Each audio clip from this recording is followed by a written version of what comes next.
I'm Ruth Pestana. I'm the Director of Strategy and Insights at Ketchum's research unit called KGRA. It's great to be here with all of you today. We have 3 panel members that will be speaking with us today on walking the talk. I'll introduce each one as they stand up. But to start off with, I just want to set the topic for today. Some of you may have seen the results from the AMEC Global Business Study. They're very positive, as you can see.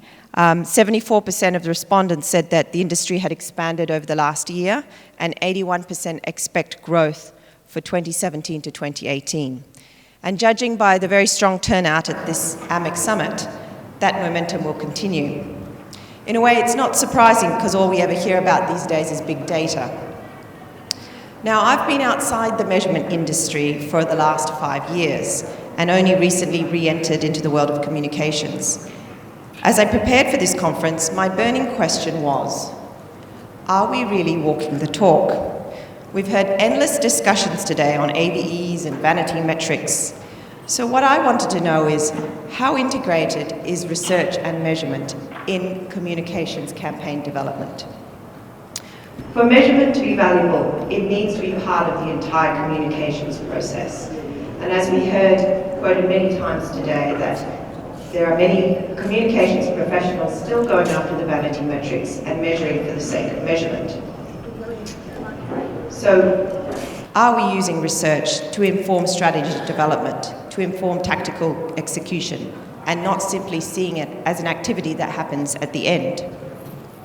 We saw an excellent example yesterday from the Singapore government on how they use research throughout their policy development cycle, from assessing the baseline sentiments to strengthen the policy buy-in, to developing their communication strategy, to assessing what worked and what didn't work, and feeding that back into the rest of their policy development.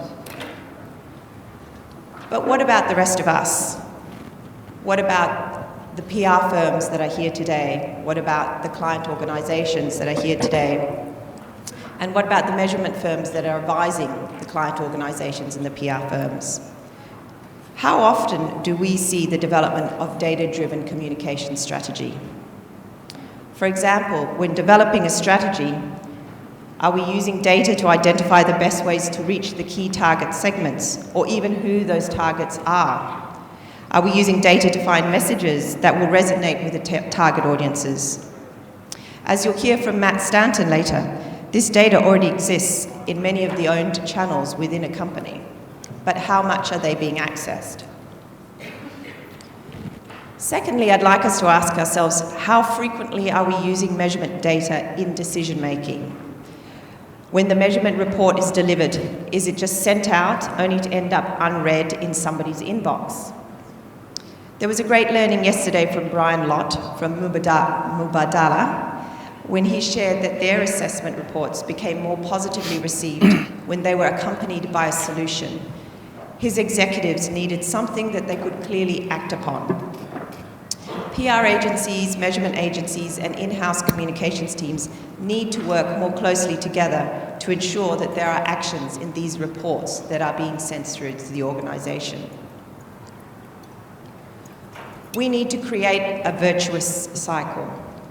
As we have heard many times in this summit, metrics need to be relevant and useful so that they're integrated in program planning.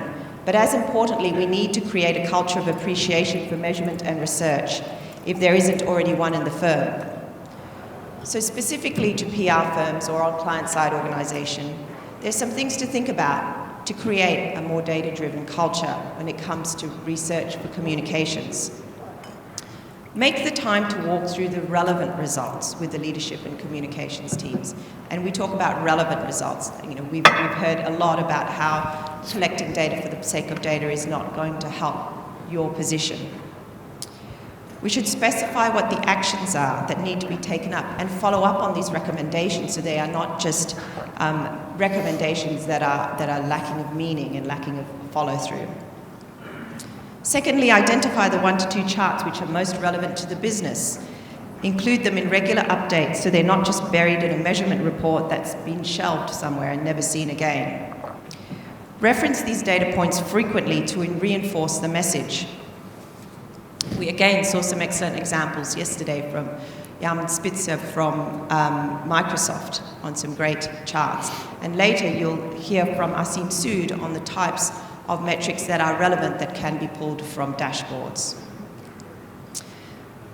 Thirdly, how can you recognize and reward behaviors that drive a more data-driven culture? Can some of the learnings from the results be shared with the wider organization? Can we use internal networking platforms to share success stories of data-driven campaigns? A client that we're very proud of at Ketchum is Cleveland Clinic, which won an award yesterday. My colleague Mani had talked you through this case study, so I won't go through it in detail. I just wanted to point out that Cleveland Clinic used research to inform a strategy and acted upon that to be more transparent about the challenges behind the scenes in the hospital arena. And they used measurement to check if their approach was paying off. There have been other great case studies in this summit, including one from GE, which colleague Rachana will take you through later. So how do we drive this further? It's about helping the wider communications teams and leadership teams understand that the focus should be on insights, not just metrics for metrics' sake. The findings from the global business study say that clients are recognizing this shift, and we've had a lot of valuable insights from this year's summit on how we can help that shift to further proceed. So I'd just like to end with this thought. When we start to emphasize measuring to inform action and embed metrics into daily operational processes and culture, then we will get much greater value from the measurement and research that we're investing in. Thank you.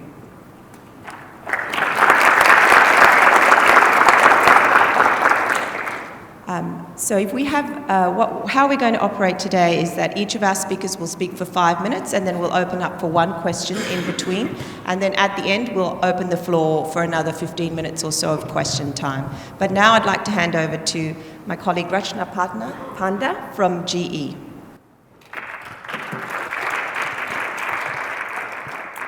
Thank you, Ruth.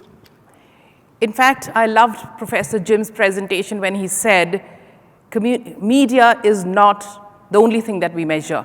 As communications professionals, I think we should talk about engagement and conversations rather than restrict our measurement only to media. So I'm going to talk about a case study which I think I mentioned yesterday in my presentation, which is about a project that we won from the Indian Railways, and communication had a huge role in winning that project.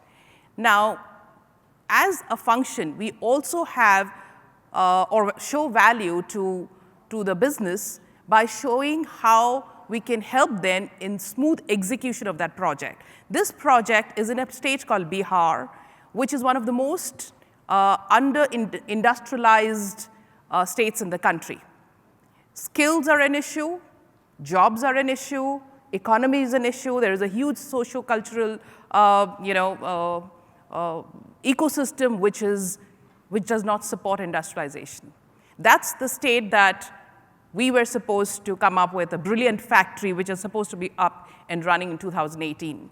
So when we talked about engaging with the communities, engaging with the influencers, I think everybody knows communications, right? So the business teams come up saying, hey, we know what we want to do there. So all you have to do is get your teams down there and start working on this project, which is building relationship with the community. Now, from then, we actually pushed back and said, let's hear from the community, from the influencers, from the stakeholders, what do they want or expect us to do? Is there a reference that we can learn from other markets? And that's when the discussion about measurement for strategy started happening. I almost took 2 months to convince the management that we need to look at data to be able to move forward. The business team, the compliance team, the legal team, the CEO, and I don't know who all. One, of course, was the budget issue, which was not the major reason. It was just about the time. It was also about a rush to prove and start the work. But I think there are times where you have to stop, look back, push back, and say the data that we get is not just going to be for the project. It's also going to help in issues management, in engagement with communities, for CSR, which is a huge thing in India right now. And that's when we started talking about data. We employed one of the best research firms. We actually had a huge pitch. We had a lot of people from the communications industry as well as research firms pitching in for this. And from there, we started working on 32 villages in and around that location. We covered the government. We heard from the local NGOs. We heard from the villagers, the community, the men, women, children. And what surprising part was what we thought the society needed, the community needed, was very different than what came out in the data. And that's when we started driving a communication strategy. From then to now, we've moved the needle slightly because it's just been around 6 months. We've used that data to engage with the community in a manner which I don't think we would have done if we would not have done the research. We would never have looked at the community work that we're doing. We would never have looked at people who were not there in the stakeholder mapping at all for us. Today, just to add on here, we're looking at, we started looking at education and skilling before the research. Today, we are looking at water. Water is the main problem in that area rather than education. So we now getting into the crux of the entire discussion and the real need of that area. I'm going to skip this because there's a lot of data that we got in. We actually had to pull out the relevant data to make sure this is what we want to work on. The interesting part is data really helps us to prioritize. It helps us to, the relevant data helps us to make sure that we look at our priorities and relook at them. Because when we started off, we thought we're just going to work with the community. Now we first have started working with the government. The state government of that state and the central government, the ruling party, is different, which means there is sensitivity and there are things that we need to connect the dots with. So the government relations and communications, project team, HR teams, skill building, I think everybody is integrated now based on this research. So just to sum up, I think at GE we are looking at data across. Now at every point, it doesn't stop here. Once the research is done, once we know where we have to go, once we know this is where the outcome has to, is, I think it's also mapping and measuring every, at the right intervals, maybe in 1 year, in 6 months, I'm going to look back and say, hey, did my strategy work? Is it really working, or else we pivot? So that's the learning that we have from this case study. That's it. Thank you. Any questions? Do we have any questions from the audience? Oh, well, I have a question for you, Rachana. You say that you have a culture that values metrics. Mm-hmm. Is that because GE is an engineering firm? Is that why that you have this culture of metrics, or is that something that has been developed by yourself or your leadership?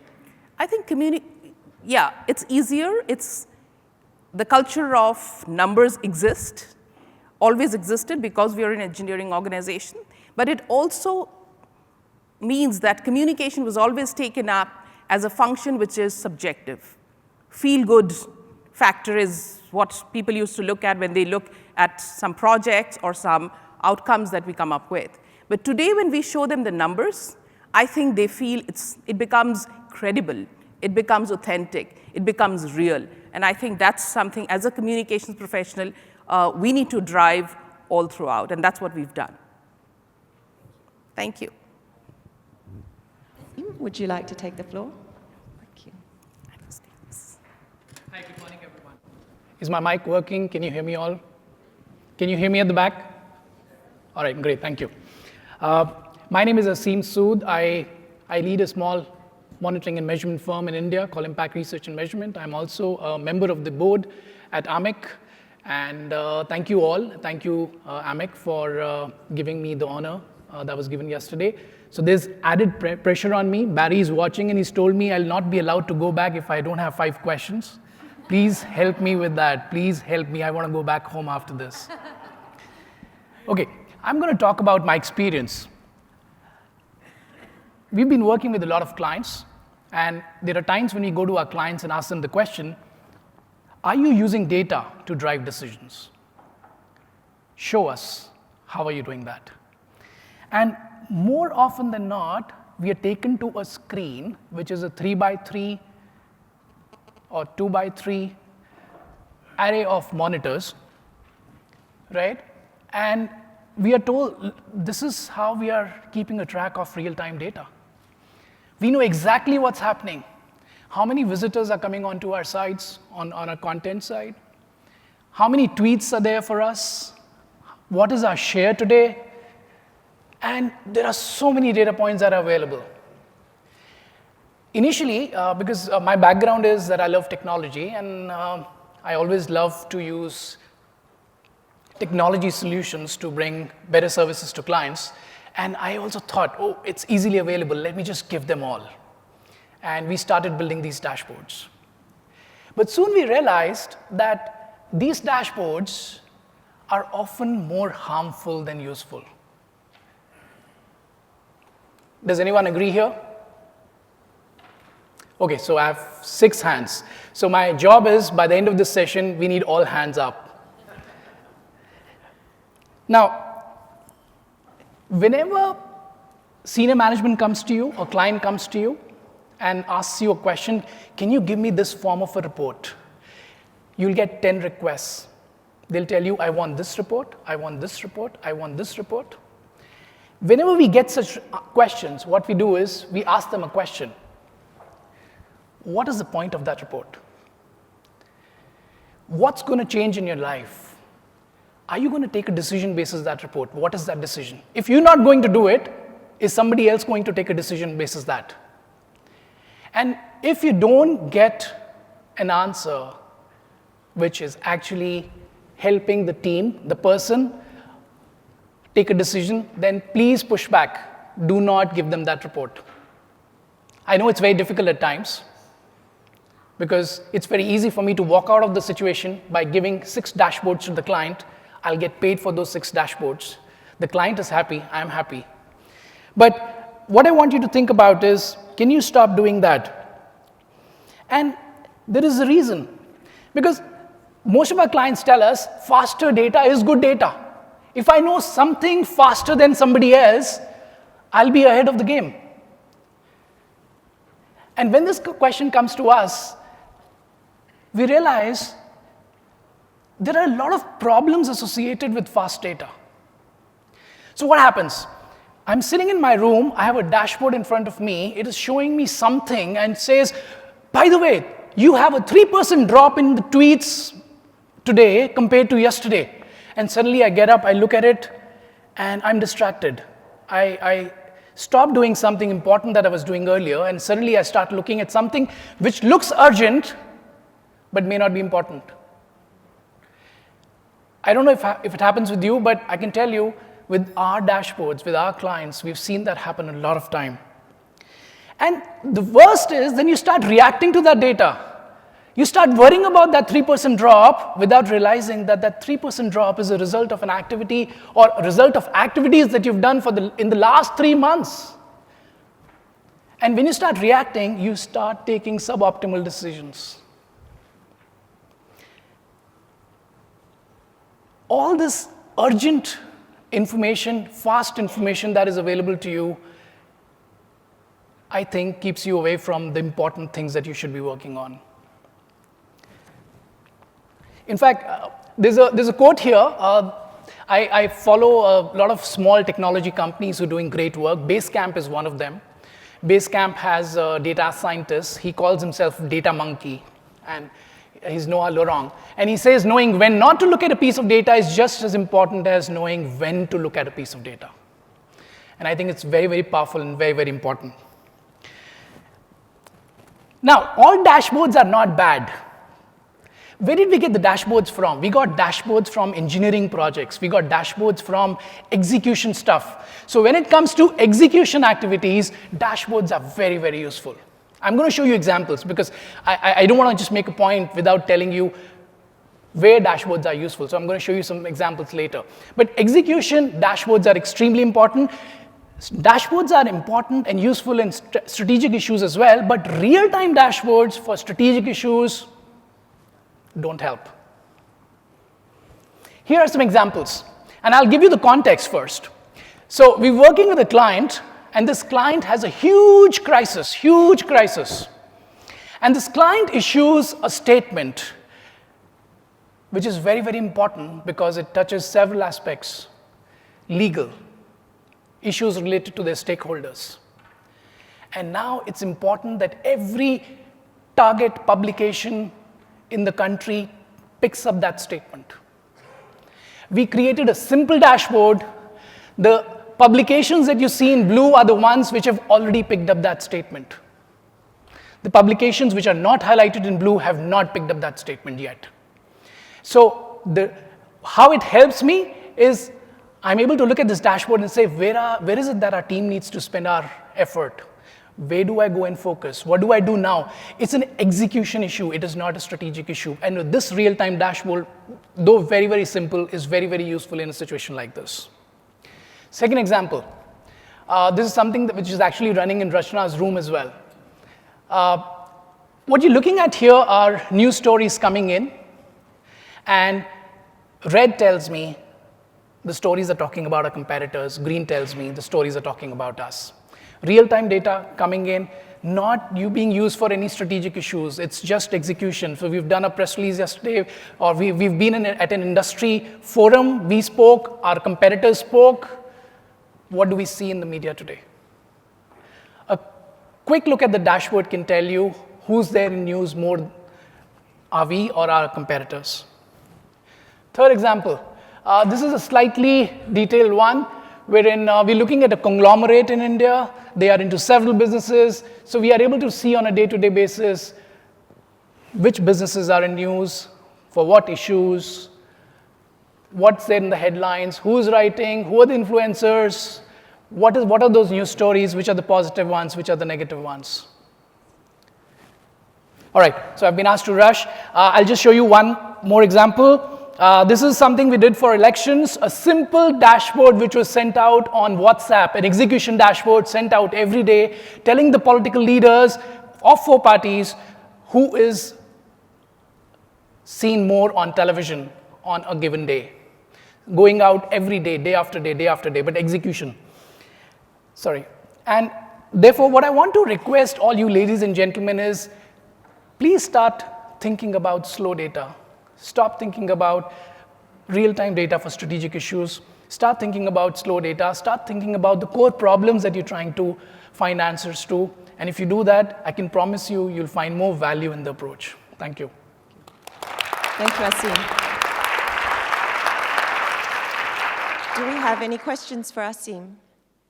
No? No questions at all? Yes, we have one question here. Thanks.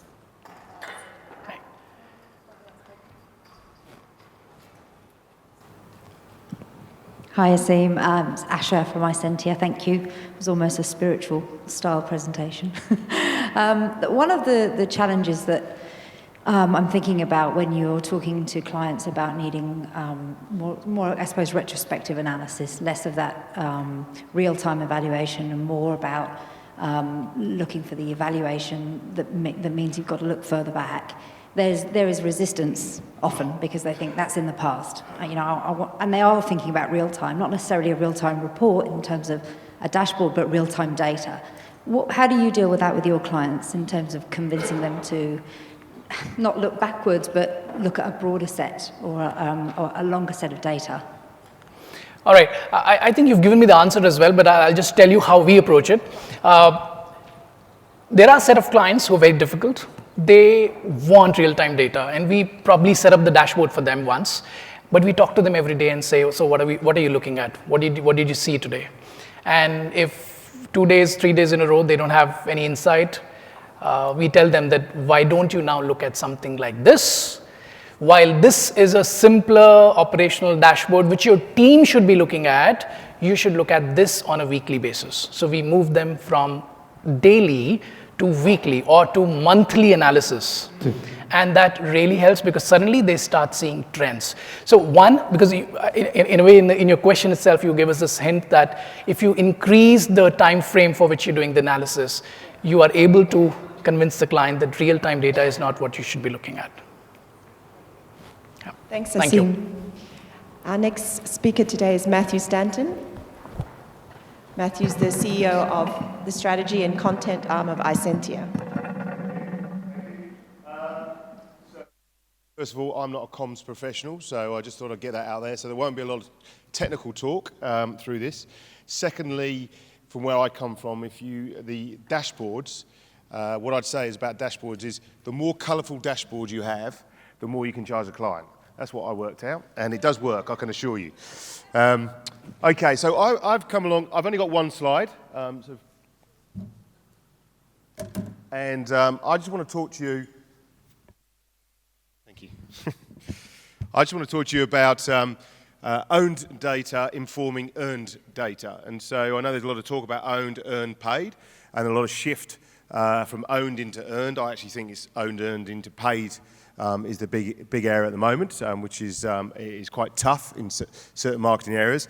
But I'd like to talk about owned informing earned. So the world I work in across the marketing teams is they really look at their own assets to try and work through who are their influencers, what is their audience, who are their audience, who do they want to be their audience, and where they sort of start testing a lot of data around what they need to do from a point of view of them, from a strategic point of view, how do they drive their comm strategy, where do they put their money on earned, what are the influences they go for. Around the owned assets, including social assets, etc., what data can you pick up from those assets that you can therefore then drive your earned strategy. And it's very important that, I think, because you can test a lot. And especially if you're in the B2B space, if you're out there in the B2B space, you will have clients out there, you'll have customers out there that will be coming to your assets the whole time. They're the most valuable people you're going to have, and they're the most valuable people you need to influence, whether to amplify what they're doing or whether you want to change tact, etc. And that's really what I'd urge a lot of the comms people to do. Start looking at the owned assets of your clients a lot more, because there you will find a lot of the data that you need to drive some of the earned strategies that you have. A lot of the earned noise that comes out, you can wash away. It might not be applicable for your actual customers. And what we're all trying to do is really drive value for the business and value growth around the business strategy. And to do that, I think that's where you need to use the audience you know to drive back into earned.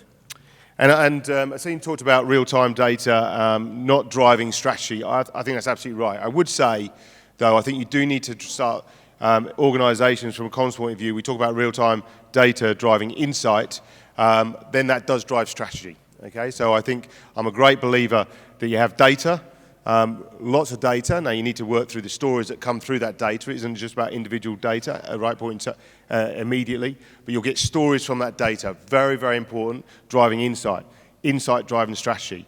And one of the things we're trying to do at Isentia is really how do you get the loop through from data through to insight, connected to strategy, which drives content, loops back into data again. And that virtual circle is what I think the comms profession and the comms area needs to think through a lot more and really embrace the marketing colleagues together so they can work in this circle to drive data, real data, through insight, into strategy and content, back through, change, and change as you go.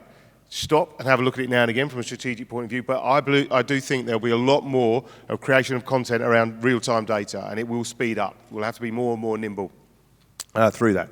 So that's my hypothesis, and really happy to take any questions on it. I can see you struggling to ask questions, so we'll come out into the audience if you don't. Any questions? Any questions for Matt? No? Yep. Please.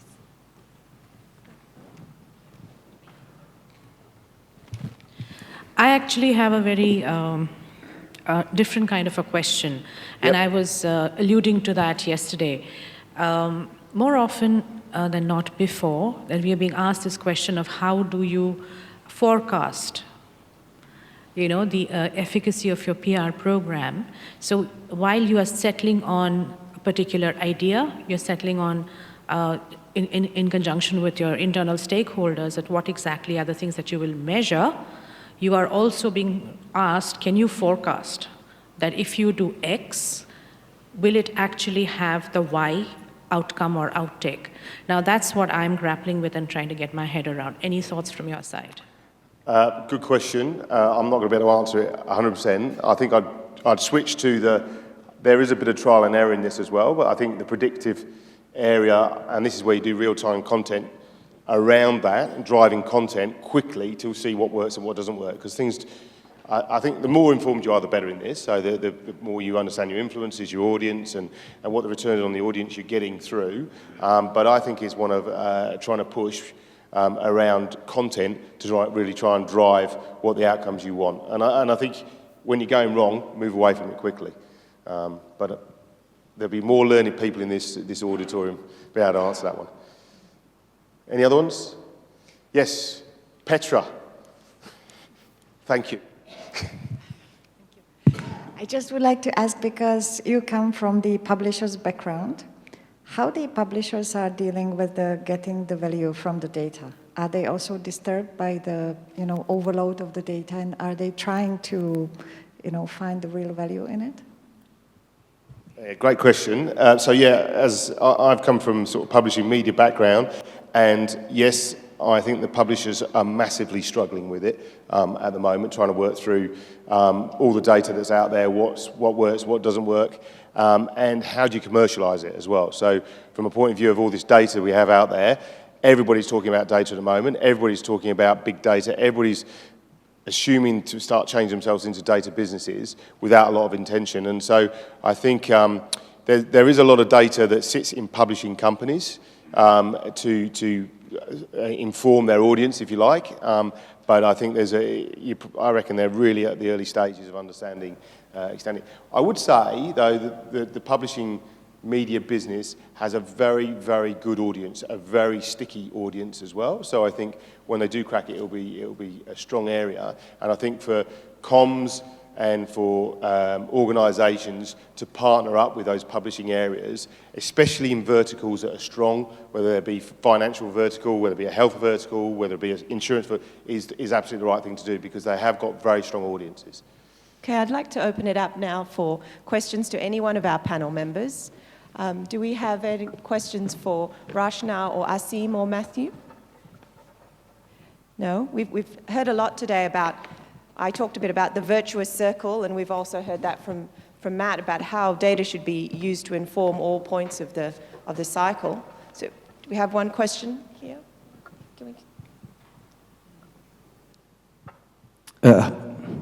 Hi, Jason Weeks from Prime Research. That feels very loud.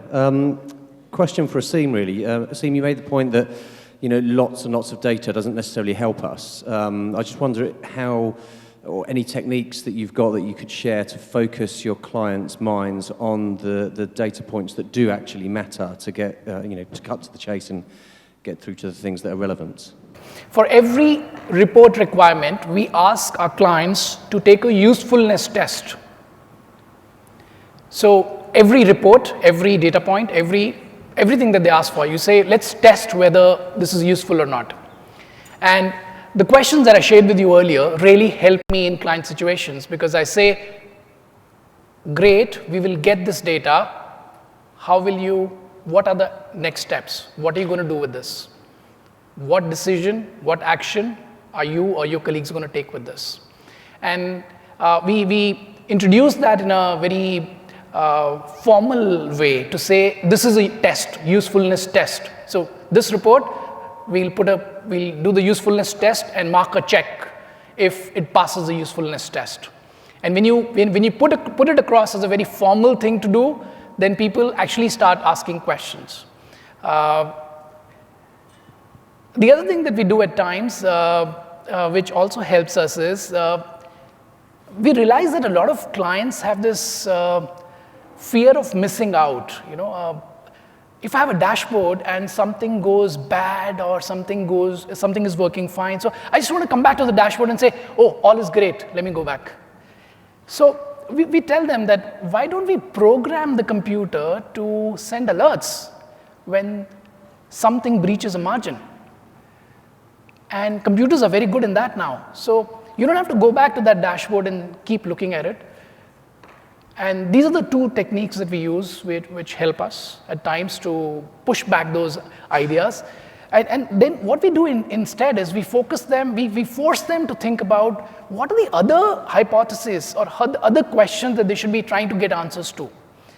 And when those questions come up, we automatically realize that that is not a question which can be answered by looking at data for the last 2 hours.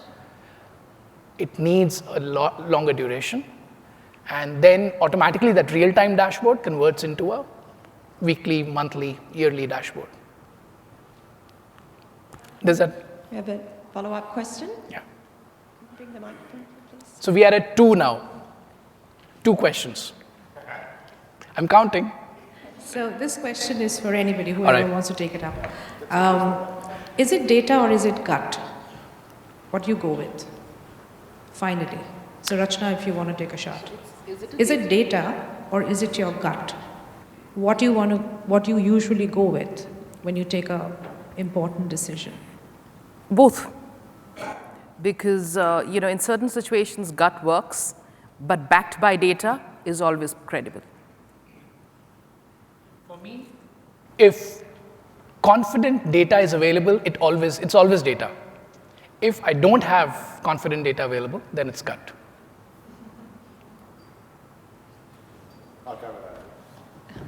I'd go with that as well. You do the data, and if your gut says the same thing, fantastic. If it doesn't, you start poring over the data even more, trying to prove your gut, I think. You have to be careful sometimes and ask somebody else. There was a great quote yesterday that if you torture the data long enough, it will confess. Yes. But yes. you have to make sure it confesses to the right thing. I was going to say, I think you can find, if you look hard enough, you'll probably persuade yourself is right. So I think you have to be careful a little bit sometimes. I have a question for Rachana. You talked about how the campaign is ongoing and you are evaluating as you go along. What are the measures that you're pulling out of it, and how is that informing how you calibrate the campaign as it goes along? The strategy, we were very clear that we wanted to engage first with the government, then with the influencers. So every time there is a touch point, we go back and measure that. In the sense, how many people, we've done a huge, very detailed mapping, which includes number of people. So every time we do a touch point, we go back saying, hey, this is what we've covered. And it's just been around 6 months, so I don't think it's long enough to have gone back to do some data crunching. But within around 1 year, I think we will go back and see, are we engaging enough? What are the issues that were laid out in the measurement or the research? Are we in line? Are we engaging, or the messages that we're delivering to different audiences, are they in line? So that's how we're doing it. Great, thank you. Do we have any other questions from the audience? No? Well, Matthew, maybe a question for you. You talked a lot about how we can access a lot of owned data, but there is this constant tussle between marketing and comms. Who owns that data? And if you're on the comms side, how do you get access to that data? Yeah, good question. I think who owns that data? I think the comms and marketing both own that data. I think there's not a straight line where it stops on the comms and then the marketing starts. I think it's a Venn diagram type carryover. I think I really do. It struck me since coming into, I've been in comms, within the comms business for 3 or 4 months now, after coming in from media. It's really struck me how, and forgive me, but how siloed the comms people and the marketing people seem to be, and which I hadn't really appreciated, should we say, before, and how I really believe that there needs to be more of a blending. And I think you're starting to see that in certain companies where you're seeing, different professionals, different executives going in to be CMOs from being comms and vice versa, and in some of them they're linked together, obviously. But I think you're all there really to really drive the business, the business strategy and the business goals, and the audience you're looking at, whether it be paid, owned, earned, etc. That audience, you're trying to get the maximum return from that audience that you can, whether it be owned, earned, paid, etc. And you have to work together. So it's really struck me how different, and I think this is where you're seeing some of the consultancies can almost come in, and we heard from somebody earlier, and everybody knows, people like Accenture, PwC, etc., they are buying up some advertising agencies, for example, and therefore they are doing the full service gambling. And if you're sitting there in the comms business or whatever, it's almost like you have to either be very niche and very, very strong in it, or you have to start going broad across it, I think, or partner with people, because, and that's one of the reasons I really do believe in, you do the data, the insight, and then you have to start doing strategy to move into that area, because if you don't, you're not going to have a voice at the table. We heard yesterday that people feel like we do have a seat at the table, but perhaps what we are in jeopardy of is being pushed aside with some of the management consultancies coming in to do what we do. Does anyone have any thoughts on that?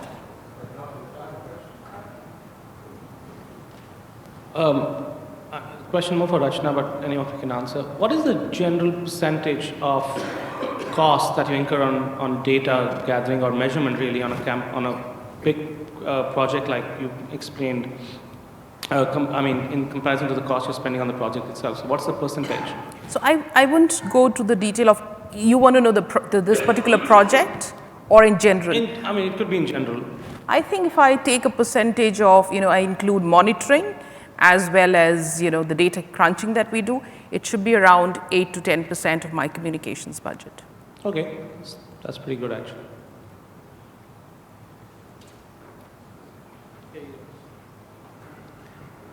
Hey, I'm Claudio from Brazil.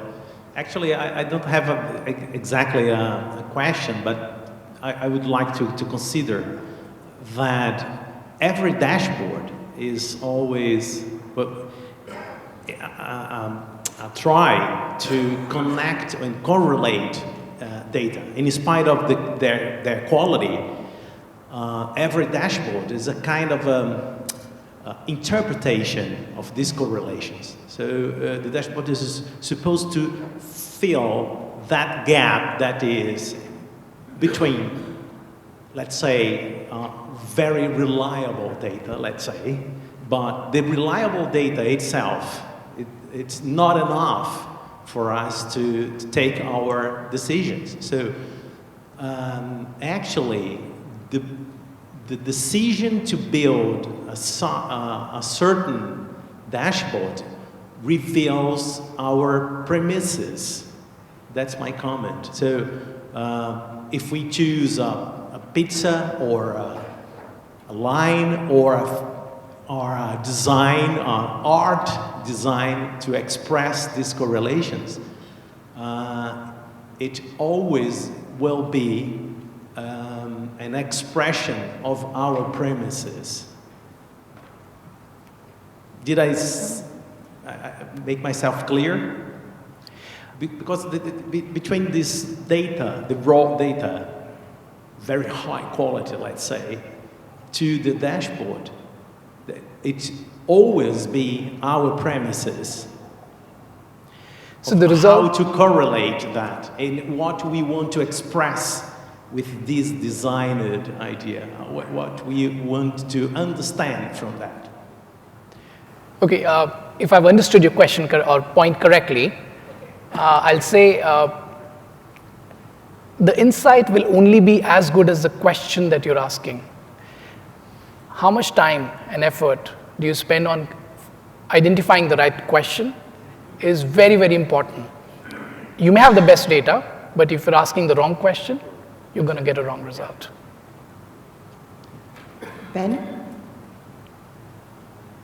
Thanks, Aseem. Actually, I have a follow-up to that point about asking questions. I'm curious, how often do you find either your organizations or your clients using data as an impetus to form questions and hypotheses that then they go out there and test and kind of use it as a cyclical process?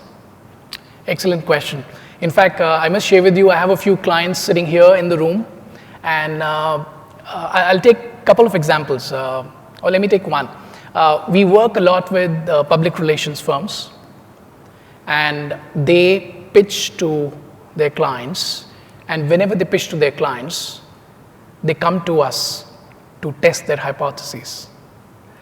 And This is a value add that we offer to all our clients who commit to work with us all the time. If they get a client, we get a client. We don't charge for this. And they value it. And I can promise you that whenever a conversation is there around a pitch support, it is the CEO of my client organization calling me for help. It is not somebody who's working on the account level who's calling me. So the connect that I have in the client organization is directly with the CEO because he wants to win the business. And we see it happen all the time. We have dedicated resources working only on free pitch supports. I think I'll have to wrap it up there because our 45 minutes is up and Barry's very conscious on timekeeping, as we all know. If any of you have other questions you want to follow up on, Matthew, Aseem and Rachana will be here for the rest of the afternoon, so please feel free to reach out to them in one of the networking breaks. Thank you all for participating today. I think we managed to get 5 questions, did we, Aseem? Maybe just. All right. Thank you all very much. All right, thank you.